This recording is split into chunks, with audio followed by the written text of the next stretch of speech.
Sir, NDA तीसरी बार जो है इलेक्शन में जीत कर आई है।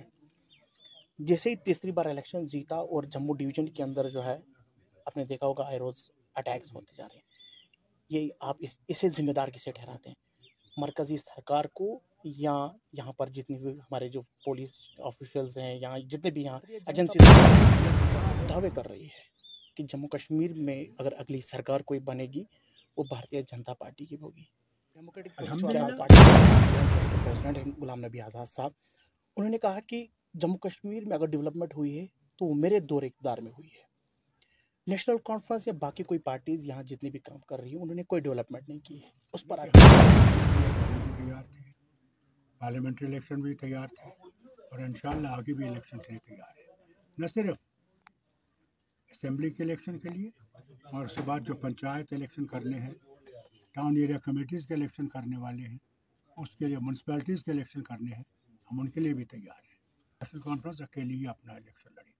मैं कहता हूँ, मैं मुबारक करता हूँ सुप्रीम कोर्ट को कि सिसोदिया जी को उन्होंने बेल दे दी और उम्मीद करता हूँ कि अब दूसरी पटिशन उनके आने वाली केजरीवाल जी की, उसको भी वो इसी तरह सुनेंगे और उनको भी राहत देंगे। देखिए, मिलिटेंसी 96 में इससे बहुत ज़्यादा थी, लोग घर से बाहर निकल सकते थे। हमें इस मिलिटेंसी से डरना नहीं चाहिए, ये तो होगा, ये बंद नहीं होने वाली है। कोई भी हुकूमत कल आएगी यहाँ भी, उसको भी इसका मुकाबला करना है, क्योंकि मामला दो मुल्कों के दरमियान है और इन दो मुल्कों के दरमियान ये मामला जो है, जब तक ये बातचीत से बैठ के इसको तय नहीं करेंगे। मगर अफसोस ये है कि हिंदुस्तान कहता है कि जब तक आतंकवाद बंद नहीं होगा हम बात नहीं करेंगे। मुझे ये बताइए, चीन हमारे 2000 किलोमीटर से ज़्यादा ज़मीन पे काबिज़ है और आज भी चल रहा है, अपने फोर्टिफिकेशन बहुत कर रहा है। 20 दफ़ा हमने उनसे मुज़ाकरात किए। हमारे फॉरेन मिनिस्टर उनके फॉरेन मिनिस्टर से बाहर के मुल्कों में बातचीत कर रहे हैं, उनसे बात कर रहे हैं। यहाँ क्यों नहीं बात करते? जब तक आखिरी गन बंद हो जाएगी वो तो होने वाला नहीं। कहीं ना कहीं तो हमने शुरुआत करनी है।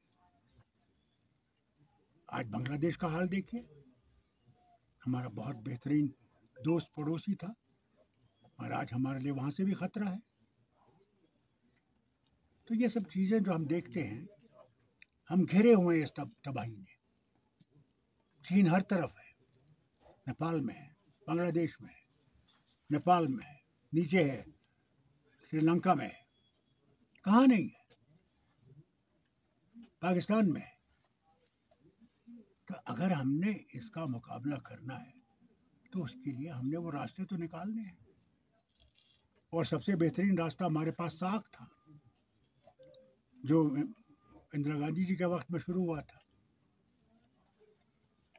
74 में। उसको क्यों नहीं हम बहाल करते कि हम बड़े भाई हैं इन सब मुल्कों के। देखा जाए तो हिंदुस्तान ही सबसे बड़ा इन मुल्कों के करीब है।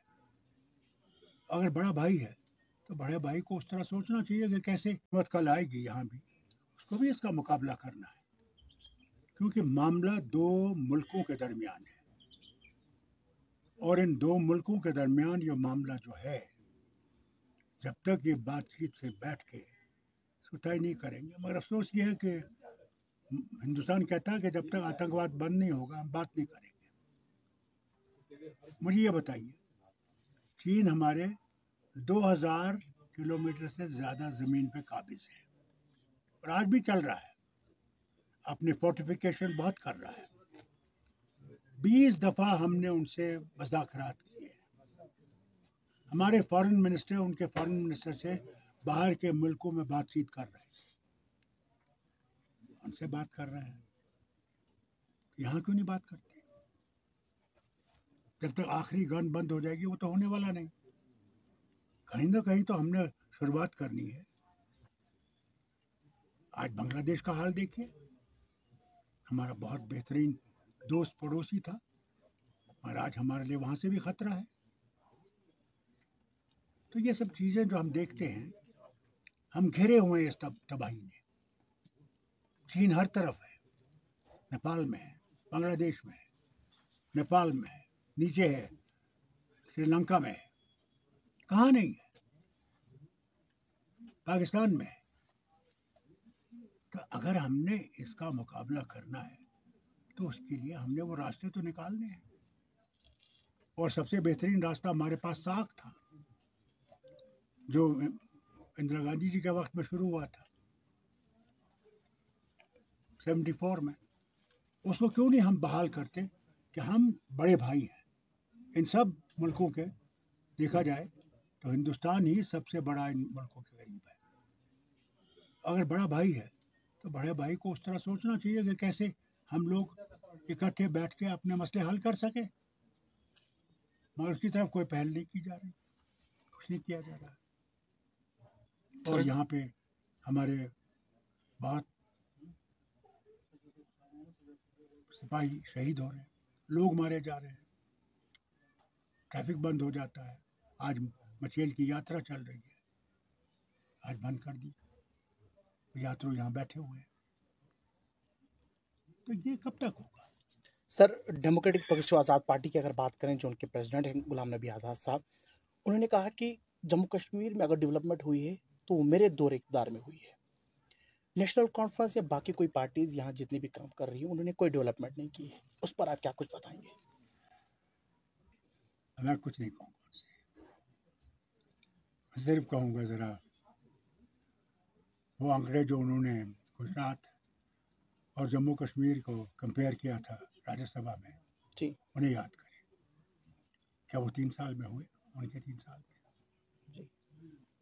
तो ये तो मेरे वालिद की तरफ से शुरू हुआ था यहाँ की तब्दीली।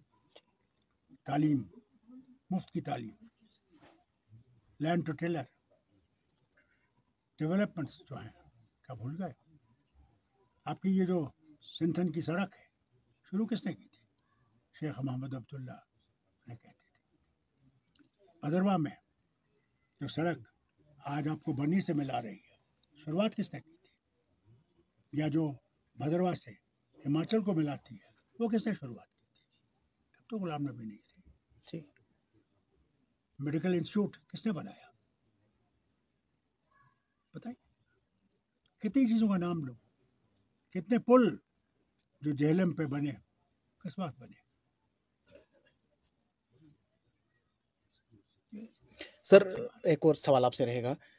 जम्मू कश्मीर में अभी तो इलेक्शन का बिगुल तो नहीं बचा है, मगर सारी पार्टी जो है वो लगातार तैयारियां कर रही हैं आने वाले इंतखाबात को लेकर। तो नेशनल कॉन्फ्रेंस किस तरह की तैयारियां कर रही हैं और किस रणनीति से जो है अगला इंतखाबात लड़ेंगे? क्या कुछ बताएंगे इसको लेकर? देखिए, क्या नेशनल मैं आपको कॉन्फ्रेंस बताऊं, इंडिया अलायंस के साथ इलेक्शन लड़ेगी जनरल या अलग? कभी भी ये नहीं कहता जी, कि मेरा मोर्चा क्या है जी। और मैंने मोर्चे पे क्या करना है। सर, आप वो इंडिया जनरल अलायंस अपने पास रखता है। इंडियन अलायंस के साथ इलेक्शन लड़ेंगे या नेशनल मैंने आपसे कॉन्फ्रेंस? पहले ही कहा कि कोई अलायंस नहीं करेंगे। जी। क्यों करेंगे? उसके बाद देखेंगे, जब इलेक्शन हो जाएंगे उस वक्त ज़रूरत पड़ेगी अलायंस करने की, किससे करेंगे वो वक्त दिखाएगा। भारतीय जनता पार्टी दावे कर रही है कि जम्मू कश्मीर में अगर अगली सरकार कोई बनेगी वो भारतीय जनता पार्टी की होगी। क्या अल्हम्दुलिल्लाह, बताएं? वो तो कई सालों से ये बयान दे रहा है, इसीलिए तो इलेक्शन नहीं करा रहे हैं। ये इसका साबित कर देता है कि सिर्फ डोल बजा रहा है, जी। नीचे कुछ नहीं है। सर, अगर इन्फिल्ट्रेशन की बात करें तो इन्फिल्ट्रेशन बॉर्डर से, आतंकवाद की बात करें, इन्फिल्ट्रेशन बॉर्डर से हो रही है, तो क्या लगता है आपको नेशनल कॉन्फ्रेंस की सरकार आएगी, क्या इन्फिल्ट्रेशन रोक पाने में कामयाब रहेगी? जिस तरीके से अगर आप सेंट्रल गवर्नमेंट पे इल्ज़ाम लगा रहे हैं कि बिल्कुल नहीं, बॉर्डर स्टेट के पास नहीं है, बॉर्डर सेंट्रल गवर्नमेंट के पास है। बीएसएफ, इंडियन आर्मी, अब तो और 2 बटालियन लाए हैं उन्होंने, तो और आसाम राइफल्स भी 2 बटालियन लाई है। ये तो हमारे तक नहीं है, स्टेट इसमें कुछ नहीं कर सकते, बॉर्डर उनके कंट्रोल में। सर, एनडीए तीसरी बार जो है इलेक्शन में जीत कर आई है। जैसे ही तीसरी बार इलेक्शन जीता और जम्मू डिवीजन के अंदर जो है आपने देखा होगा आए रोज अटैक्स होते जा रहे हैं, ये आप इसे जिम्मेदार किसे ठहराते हैं? मरकजी सरकार को या यहाँ पर जितनी भी हमारे जो पुलिस ऑफिशियल्स हैं, यहाँ जितने भी यहाँ एजेंसीज काम कर रही थी, ये उनका आप फेलियर? किसी को टारगेट नहीं कर सकते। जी। उनकी तरफ से जितना भी हो सकता है वो कर रहे हैं जी। मगर क्या पता सिर्फ इसी बॉर्डर से आ रहे हैं या कहीं और से आ रहे हैं, क्या जी। पता। आज तो आपके पास बांग्लादेश का इतना बॉर्डर है, जी। सबसे बड़ा बॉर्डर हिंदुस्तान का आज बांग्लादेश के साथ। जी। क्या पता कल वहाँ से आने लगे, कोई पता नहीं। तो ये कहना कि सिर्फ हमारे बॉर्डर से वो आ रहे हैं, मैं इसको तस्लीम करने के तैयार नहीं। बहुत बहुत